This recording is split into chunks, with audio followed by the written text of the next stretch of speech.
Good evening, my name is Garrett, and welcome to The Last Call. Tonight's final drink is from Traveler's Point. This is their wheated bourbon whiskey, coming in at a 48.5% ABV, 28-month age statement. So Traveler's Point is based out of Kirkland, Indiana, and it's actually a distillery I recently stumbled upon. And they're doing everything in-house, they're not sourcing, they're using local grains, and I got to visit them, talk with the master distiller, Mel, told me the whole story of the process, and I had an amazing time visiting the location. Definitely would recommend if you're in the area or trying to hunt this down. So we do know a mash bill on this because they were kind enough to let me know. This is 75% corn, 17% wheat, and 7% malted barley. And it's kind of a unique mash bill. I love a good wheated bourbon in. I think they bring across some great spices and just a subtle sweetness to things. But I got to try it on site and I fell in love with it. That's why I picked up a bottle when I was there. And definitely I wanted to share with you at home. So let's go ahead and jump into things. As always, we're going to be trying it two different ways. First way, neat, no ice, no water. Second way, we'll add just a drop of water. See if anything changes up. And as always, make sure you like the video, subscribe to the channel, all that kind of good stuff. If you're interested in some other reviews I'm going to be doing from them, those links will be up above and down below. And if you're interested in visiting a location or finding a bottle for yourself, the link to their website will also be down below. If you're in the Indianapolis area, you can actually start finding their bottles at Crown Liquor and at Meyer around their locations. I already started seeing it on the shelves down there too, which is really cool. But they're doing all sorts of fun, unique grain mash bills and great age statements on things. Even for a younger whiskey, when I was there, it was fantastic. I'm interested on a fresh bottle on how things go. Hoping for, fingers crossed, for a good experience. Yeah, there we go. Beautiful color. All right, let's go for notes. So, this is the reason why I picked up this bottle. It is a little bit of that little bit of wheat in there. I'm a big fan of. It's got just a little bit of a spice note, and it's opening up beautifully. So you get the corn grain right up front, little corn sweetness, dusty note. But then you're getting this kind of a little bit of a waxy note and that beautiful wheated spice going on in there. Surprisingly, for the low barley, you still get a bit of that barley in there too, which sometimes I've associated the waxiness coming from barley. But the subtle sweet notes from all the grains are playing really well on the nose. And again, for me, it pulls out almost a cinnamon red hot. Just a little bit. It's not overly strong in those cinnamon notes, but it's like a dry cinnamon red hot for me. So you get kind of a little bit of a sugary sweetness with a little bit of a dusty, almost Christmas cinnamon, if that makes any sense to some people's brains. No ABV, nothing harsh, no off notes. Just a beautiful bit of oak in there as well once you dig a little bit deeper with a little bit of a sweet vanilla and the caramel, just a little bit. Those are all kind of just showing up here very faintly at the end. All right, let's go for a taste.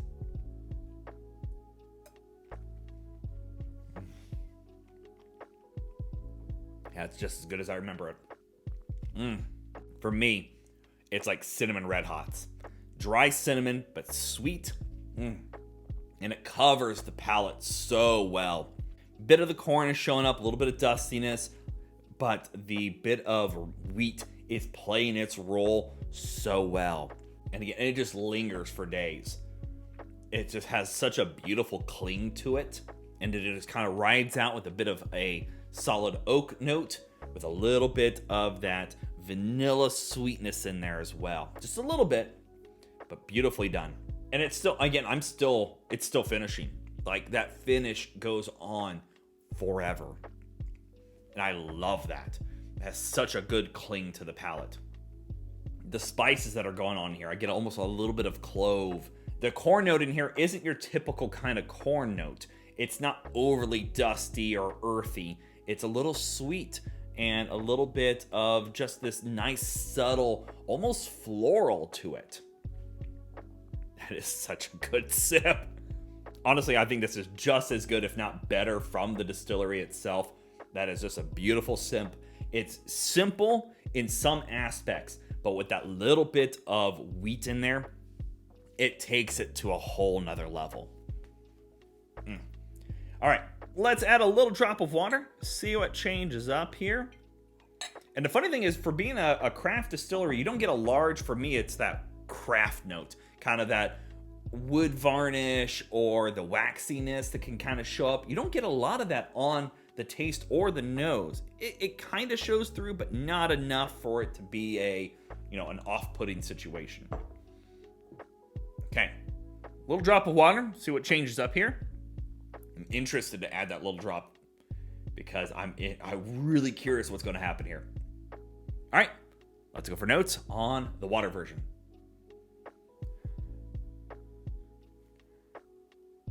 Actually just goes nice, simple, sweet. A little bit of oak, a little bit of vanilla showing up a little bit better now. That cinnamon spice is still kind of showing up, not heavy-handed, but again, it's kind of a dry Christmas spice to it, but still just as nice as the neat version. Oh, but that's got so much more depth of character to it now. I would say it's the same as the neat, but dialed back about 30%. But again, it kind of goes a little sweeter for me. Just a little bit. All right, let's go for a taste. Oh yeah, now that's just become an easy daily drinker. Still get some of the spice, you still get a bit of the corn in there. The oak notes are showing up maybe a little bit more now. Still get a bit of vanilla, a little bit of caramel, but that spice note from the wheat is there. The barley is not quite as apparent, but it's still really good. As always, it doesn't matter what you drink or how you drink it, as long as you enjoy it.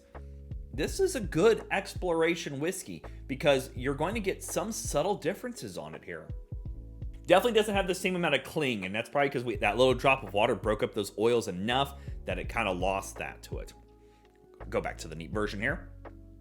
All right, it's night and day different on the taste. That has so much more character to it.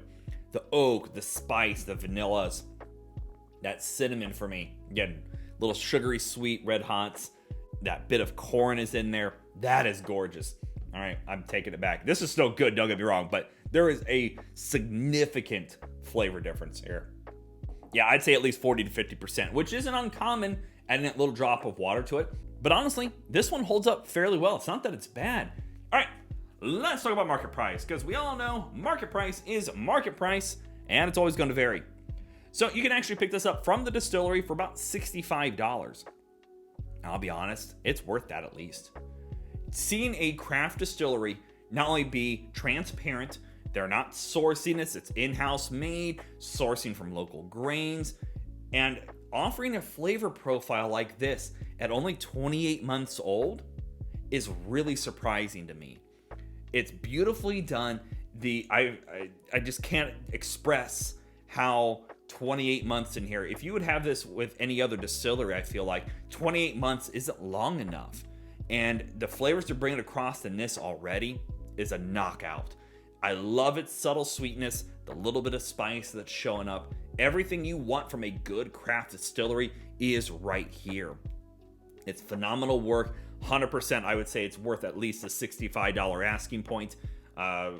Grab it if you can. Visit them. Again, I'm going to be putting a link to their website down in the description area below, and that'll help you find them. Go visit, maybe pick yourself up some bottles. And, if you're in the Indianapolis area and you see these on the shelves, definitely a huge recommendation in my book for a craft distillery doing the right thing and showing love to that craft. I'm going to support that 100%. So yeah, there you have it, folks. Traveler's Point Wheated Bourbon Whiskey. If you have any questions about the bottle itself, let me know down in the comment section below. I will do my best to answer it. And if you have any specific spirits I should go looking for, also let me know down below. Love doing these reviews and sharing with you the experience at home. And as always, may your last drink of the night be the best one.